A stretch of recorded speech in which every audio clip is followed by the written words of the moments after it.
నక్సల్ చేతిలో. నువ్వు వచ్చినాక ఏం చేసినావు? నీ చుట్టమైన ప్రభాకరం వాటికొచ్చి ఎస్ఐబిఐ ఆఫీసర్ చేసినావు, పదవీ విరమణ పొందినాక కూడా ఆఫీసర్ చేసినావు. ఎందుకోసం చేసినావు నువ్వు? నీకు బాగా తెలుసు కదా ఇంటెలిజెన్స్ మీద. నీ ప్రభుత్వంలో చేసిన ఇంటెలిజెన్స్ ఏం పనిచేసింది చెప్పరాదు? ఏం చేసింది? రాజకీయ నాయకుల ఫోన్లు విన్నారు, భార్యాభర్తల ఫోన్లు విన్నారు, కుటుంబ సభ్యుల ఫోన్లు విన్నారు, సిబ్బంది ఫోన్ విన్నారు, ఇంటర్ వర్కర్స్ల ఫోన్ విన్నారు, అందరు ఫోన్లు విన్నారు. వ్యాపారస్తుల ఫోన్లని బ్లాక్ మెయిల్ చేసి పైసలు చంపారు. సినిమా యాక్టర్స్ ఫోన్ని బ్లాక్ మెయిల్ చేసిర్రు. అందరు తెలిసిందే అది. ఇది ఇంటెలిజెన్స్ పనిచేసేది. మరి నాకు తెలిసిన ఇంటెలిజెన్స్ ఇటువంటి ఇంటెలిజెన్స్ కాదు. నీకు తెలిసిన ఇంటెలిజెన్స్, నువ్వు పనిచేయించుకున్న ఇంటెలిజెన్స్ గిది. నీకు నాకున్న తేడా. నీకు అది తెలుసు, నాకు ఇది తెలుసు. నీకు బాగా తెలుసు కదా. చెప్పు మరి ఇప్పుడు నీ ఇంటెలిజెన్స్ ఏం చేసింది చెప్పు. ఏడవైనాయి పైసలు? రికవరీ చేసిన పైసలు ఏడవైనాయి? ఎంత పట్టుకున్నారు? ఎంత రికవరీ చేసారు? నీకు ఇన్ని వేల కోట్ల రూపాయలు ఎక్కడి నుంచి వచ్చినాయి? దుబాయ్ అది కర్ణాటక ఎలక్షన్ పైసలు ఇస్తేవి పోయి, బెంగాల్ ఎలక్షన్ పోయి పైసలు ఇస్తేవి, ఢిల్లీ ఎలక్షన్ పోయి పైసలు ఇస్తేవి కాంగ్రెస్ వాళ్ళకు. ఎక్కడి నుంచి వచ్చినా నీకు పైసలు అంటున్నా. కాంగ్రెస్ వచ్చినావు, ఈత పాలకు ఇచ్చినావు. బెంగాల్ పోయి మీ అయ్య పైసలు ఇవ్వలేదా? ప్రమాణం చేయమని చెప్పి మీ అయ్యను. బెంగాల్ పోయి మమతా బెనర్జీ గారికి మీ అయ్య పోయి పైసలు ఇవ్వలేదా? ఇప్పుడు కాంగ్రెస్ పార్టీలో చేరిన నాయకుడే పోయి మీ అయ్యబడి పోతే మీ అయ్యను మమతా బెనర్జీ గుర్తుపట్టలే. మీ అయ్యను బయట ఉంచింది మమతా బెనర్జీ. ఇప్పుడు కాంగ్రెస్ పార్టీలో చేరిన నాయకుడిని లోపల తీసుకుపోయింది. మీ అయ్య ఇన్సెంట్ గా ఫీల్ అయ్యాడు.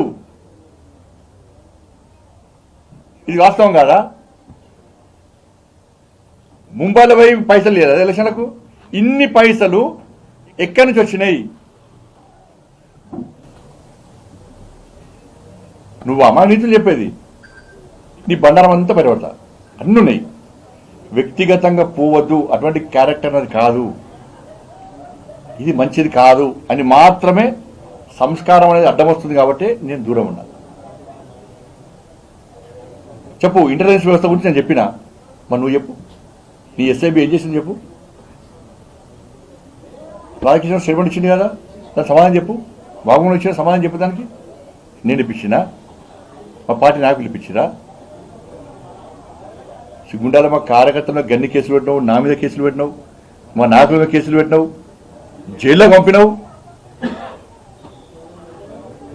నువ్వా ఎలా మాట్లాడేది? సంజయ్ గారు, మీ దగ్గర అన్ని రకాల ఆధారాలు ఉన్నాయి. ఆధారాలు ఉన్నప్పటికీ బీఆర్ఎస్ నేతల మీద ఎలాంటి కేసులు నమోదు? ఎందుకంటే మీ దగ్గర ఉన్న చట్టాలు ఉన్నాయి ఆల్రెడీ. కేసులు మేము చేరాదు. టెలికాం యాక్ట్ మీ చేతిలో ఉంటుంది. ఏదున్నా కూడా రాష్ట్ర ప్రభుత్వం నుంచి రావాలి. మేము అందుకే ఏమంటున్నాం, దయచేసి ఇవి కేంద్రం అదిలో సిబిఐ ఎంక్వైరీకి మేము అడుగుతున్నాం.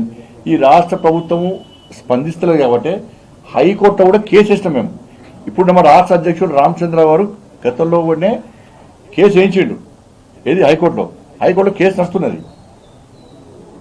మేము స్వయంగా సిబిఐ రావాలి, ఈడీ రావాలంటే ఎప్పటికొద్దు. అంటే మీరే చెప్తున్నారు మమతా బెనర్జీకి డబ్బులు ఇచ్చారని చెప్పేసి, కర్ణాటక డబ్బులు ఇచ్చారు, ఢిల్లీ అన్ని ఆధారాలు ఇది కాదు అని చెప్పని చెప్పు. అన్ని ఆధారాలప్పుడు మీరు ఇన్వెస్టిగేషన్ చేయొచ్చు కదా. ఇన్వెస్టిగేషన్ చేసే అధికారం లేదు కదా. పైసలు ఇచ్చినప్పుడు చూసి ఇస్తారా? ఇక పైసలు తీసుకొని ఇస్తారా? కాదు, పైసలు ఇయ్యంగా కొన్ని పైసలతో తీసిస్తారా? ఇస్తారా? నేను ఇస్తున్న పైసలు అని చెప్పండి.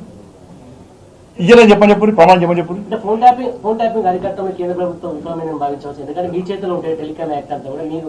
నా ఎస్ఐబి మళ్ళీ చెప్తున్నా, ఎస్ఐబి అనేది మావోయిస్టులకు వ్యతిరేకంగా ఏర్పాటు చేయబడిన సంస్థ ఇది. కాబట్టి మావోయిస్టులకు సంబంధించిన సింపథైజర్స్ పేరుతోని వీళ్ళు లిస్టు పంపారు. వీళ్ళు మావోయిస్టు సింపథైజర్స్ అని చెప్పి లిస్టు పంపారు. అప్పుడు కేంద్రం ఏం చేసింది? మేము అట్లా ఇవ్వరాదు, అసలు దీనికి ఈ ప్రభాకర్ రావు ఎవరు అని టెలికాం డిపార్ట్మెంట్ క్వశ్చన్ చేసింది. ఎవరిని? రాష్ట్ర ప్రభుత్వాన్ని. రాష్ట్ర ప్రభుత్వం ఏం చేసింది? ఈ ప్రభాకర్ రావు వెంటనే ఐజీ అని తప్పుడు నివేదిక పంపింది. మరి కేంద్ర ప్రభుత్వము అప్పుడు సహకరించదనుకో, ఏమంటారు అప్పుడు? మావోయిస్టులు ఉన్నా కూడా మేము లిస్టు పంపినా కూడా కేంద్ర ప్రభుత్వం సహకరిస్తలేదు అనేది ఎవరంటారు? వీళ్ళంటారు కదా. సమాచారం లేకుండా కేంద్ర ప్రభుత్వం ఉందా? ఏం జరుగుతుంది అసలు ఇక్కడ? మావోయిస్టులు అన్న నమ్మకం మీద నడుస్తుంది ప్రభుత్వం. అన్నిటి మీద కూర్చుంటే ఏ ప్రభుత్వం, ఏ రాష్ట్ర ప్రభుత్వం నడవదు, ఏ రాష్ట్ర ప్రభుత్వం ముందు పోదు. ఇలా మేము బడ్జెట్ ఇస్తున్నాం. రాష్ట్ర ప్రభుత్వము దానికి అనుగుణంగా బడ్జెట్ కేటాయిస్తుందా?